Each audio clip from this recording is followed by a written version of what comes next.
कि सब कमाई घुसल जाता घर परिवार के खर्चा में। सब कमाई घुसल जाता। हाँ, सब कमाई घुसल जाता घर परिवार के खर्चा में। हम जाई हरवाही करे, तू जैबू शिव चर्चा में। हम जाई कमाई करे, तू जेबू शिव चर्चा में। सब कमाई घुसल जाता घर परिवार के खर्चा में, हम जाई हरवाही करे, तू जैबू शिव चर्चा में। वाह। तो मलकाइन कहली अच्छा कि शिव भक्ति में शक्ति बाटे होई बरकत खर्चा में। शिव भक्ति में शक्ति बाटे होई बरकत खर्चा में, आ भोले बाबा भला करीले तू चलो शिव चर्चा में।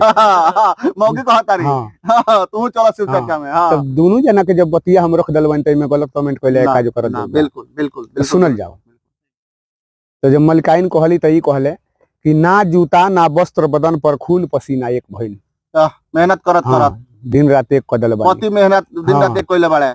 ना जूता ना वस्त्र बदन पर खून पसीना एक भइल, आ अपना मरद के कदरे नहीं के